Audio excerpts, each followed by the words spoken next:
आइए क्लास, अभी हम लोग देखेंगे पार्ट 3। ठीक है, जिसमें पहले हमने क्या देखे, अमलगमेशन क्या होता है, फिर अमलगमेशन में जो वेंडर कंपनीज होती है उसकी जनरल एंट्रीज और परचेसर कंपनी की जनरल एंट्रीज। अब हम लोग देखेंगे पीसी। पीसी बहुत बोला मैंने सेकंड पार्ट में, तो पीसी होता क्या है, परचेस कंसिडरेशन कैसे होता है, कैसे उसको कैलकुलेट किया जाता है। तो अभी हम लोग देखेंगे calculation of PC, purchase consideration को कैलकुलेट कैसे करेंगे। तो परचेस कंसिडरेशन कैलकुलेट करने की तीन मेथड है हमारे पास। एक है नेट असेट मेथड, और एक होती है नेट पेमेंट मेथड, और एक होती है लमसम मेथड। लमसम मेथड में सब कुछ निकाल के दिया होता है, परचेस कंसिडरेशन हमारे को निकाल के दिया होता है। बट नेट असेट मेथड में और नेट पेमेंट मेथड में मुझे निकालना पड़ेगा। तो नेट असेट मेथड में मैं पहले निकालता हूं नेट असेट मेथड से। ठीक है, ये क्या है, purchase consideration by net asset method. लिखानी है आप लिख लो, नेट असेट मेथड। कौन सी मेथड से, net assets method, net asset method. अब नेट असेट मेथड में एक्सेप्टेड असेट्स माइनस करते, इसमें से एक्सेप्टेड लायबिलिटी। जो भी असेट एक्सेप्ट कर रही है परचेसर कंपनी, जो भी लायबिलिटी एक्सेप्ट कर रही है purchaser company, assets minus liability. Net asset का मतलब ही होता है assets minus liability, assets minus liability. तो fixed assets minus external liabilities. तो accepted assets minus external liabilities ले लो इसमें। तो एक्सेप्टेड असेट्स, तो इसके लिए हम लोगों ने क्वेश्चन लिया है, एडवांस अकाउंटिंग का बुक है। ठीक है, वाईसीएम का है। एक क्वेश्चन लिया है, पहला ही क्वेश्चन लिया है उसमें। देखो इसमें दिया हुआ है। ठीक है, आपको क्वेश्चन मिल जाएगा, क्वेश्चन आपको मिल जाएगा, इस साइड में मिल जाएगा आपको क्वेश्चन। देखिए आप क्वेश्चन की तरफ ऊपर में लिखा हुआ है, the following is the balance sheet. यहाँ क्वेश्चन लिखा हुआ है, the following is the balance sheet A limited and S limited. Question, आप क्वेश्चन का क्या कर लो, स्क्रीनशॉट ले लेना। The following is the balance sheet A Limited and S Limited as on 31st March 2014। Balance sheet given है A Limited और S Limited की। Share capital दिया हुआ है, लायबिलिटी साइड दी हुई है, एसेट साइड दिया हुआ है। देखो एसेट साइड में क्या क्या दिया है, बिल्डिंग है, मशीनरी है, स्टॉक है, डेटर्स है, कैश है।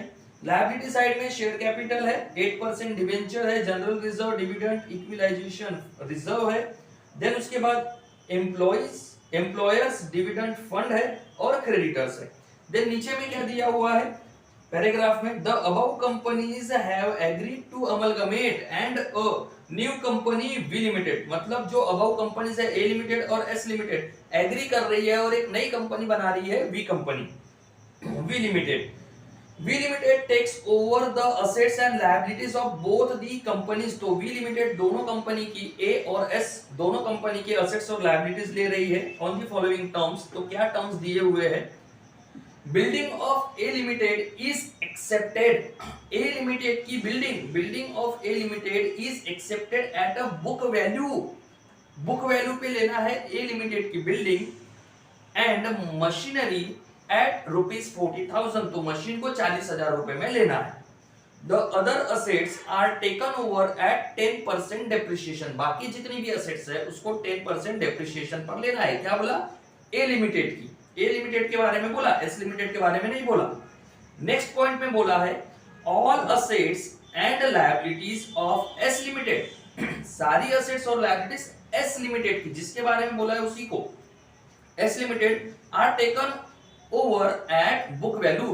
तो एस लिमिटेड की पूरी असेट्स और लायबिलिटीज को बुक वैल्यू पर लेना है। Both the companies to receive 10% of net valuation of their respective business as goodwill. दोनों कंपनी को उसकी नेट वैल्यूएशन पर 10% का गुडविल मिलेगा।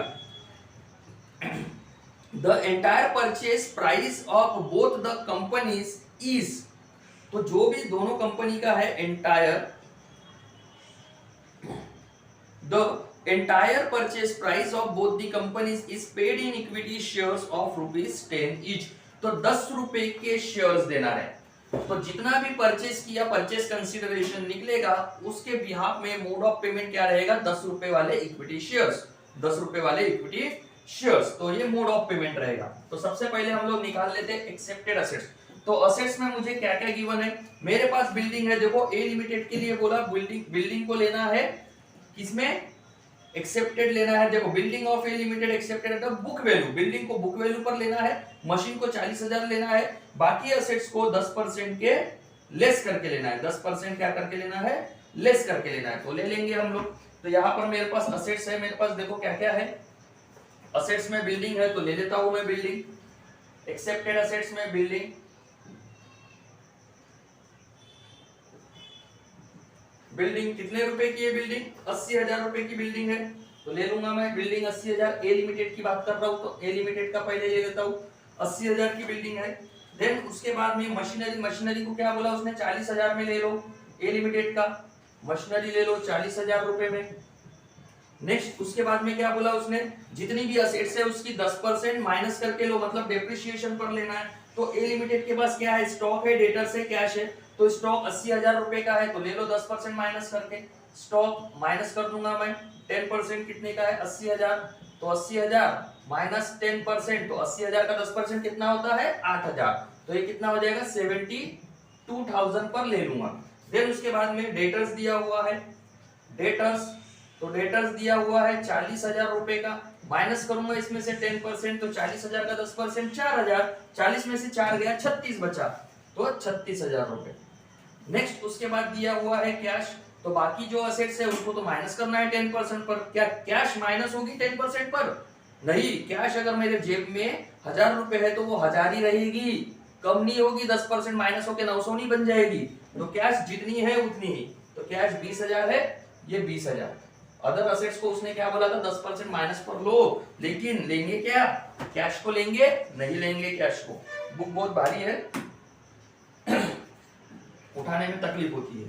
चलो देखते हैं, ये तो हो गया ए लिमिटेड का। बी लिमिटेड के बारे में देखो उसने सेकंड पॉइंट में क्या लिखा था, all assets and liabilities of S limited are taken over at a book value. ठीक है, एस लिमिटेड, तो एस लिमिटेड की जितनी भी असेट्स है उसको बुक वैल्यू पर ले लो। मशीन है इसके पास 42,000 की, बिल्डिंग तो नहीं है, 42,000 रुपए की मशीन है। नेक्स्ट उसके बाद क्या है, स्टॉक 10,000 का है, डेटर्स 12 का है और कैश 6 की है।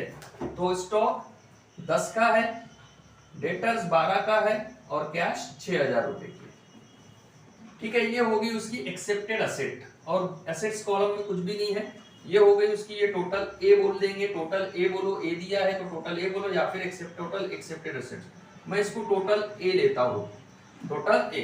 इसमें से मैं माइनस कर दूंगा क्या, बी। बी में क्या है, एक्सेप्टेड लायबिलिटीज, एक्सेप्टेड लायबिलिटीज। तो एक्सेप्टेड लायबिलिटीज में लायबिलिटीज के बारे में उतना कुछ नहीं बोला है, ठीक है, बाद में गुडविल भी देना है। तो लायबिलिटीज में मेरे पास देखो एक्सटर्नल लायबिलिटीज कौन कौन सी है, तो एक्सटर्नल लायबिलिटीज यहाँ पर कौन कौन सी है, 8% डिबेंचर, ये मेरी एक्सटर्नल लायबिलिटीज है। शेयर होल्डर फंड, देखो शेयर्स ऑफ 10 रुपए का एक जो भी है वो हमारी एक्सटर्नल लायबिलिटीज नहीं है, वो इंटरनल है।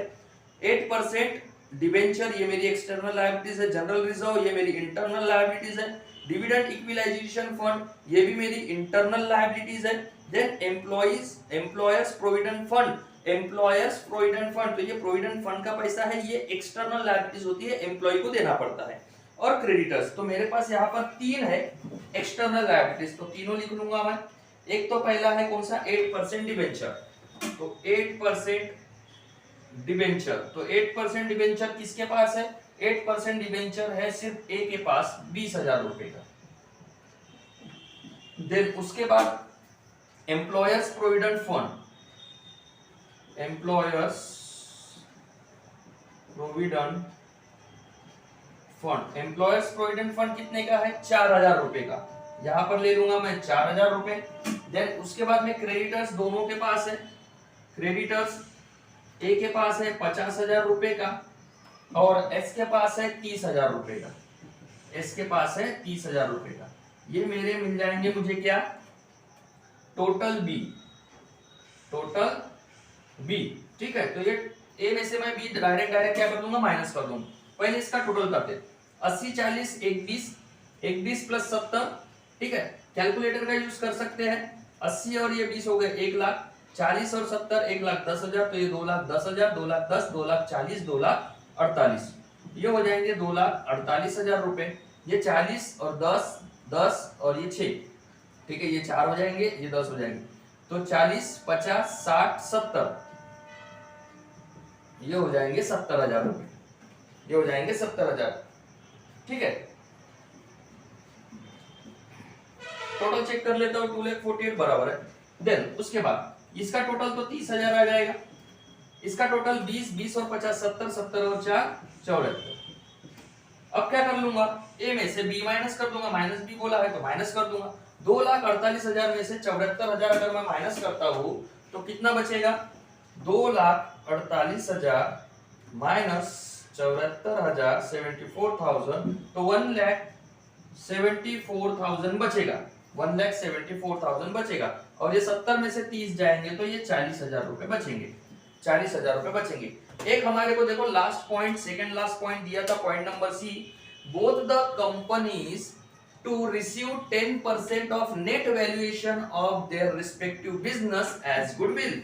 तो उसका भी जो नेट वैल्यूएशन होगा उसका 10% हमारे को एज ए गुडविल लेना है। ये मेरा आ गया नेट, ये आ गया मेरा नेट वैल्यूएशन, इसका मैं ले लूंगा गुडविल 10% का, 10% गुडविल। तो 10% 1,74,000 का 10% कितना होता है, 174,000, एक जीरो कम कर दिया। 40,000 का 10% 4,000 रुपए।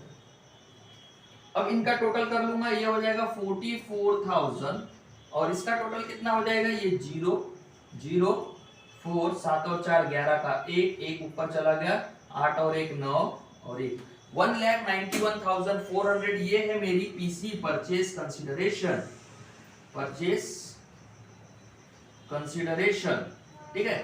पीसी, ये मेरा पीसी निकल गया, परचेज कंसीडरेशन 1,91,400 रुपए और वो 44,000 रुपए, 44,000, ये मेरा पीसी। तो यही है मेरा पीसी कैलकुलेशन करने का तरीका, किसके लिए, नेट असेट मेथड के लिए। जब भी नेट असेट मेथड पूछा तो इस तरीके से हमारे को पीसी कैलकुलेट करना है, accepted assets minus accepted liabilities. तो आई होप आप लोगों को ये समझा होगा। देखते रहिए, नेक्स्ट क्लास में फिर से मिलेंगे।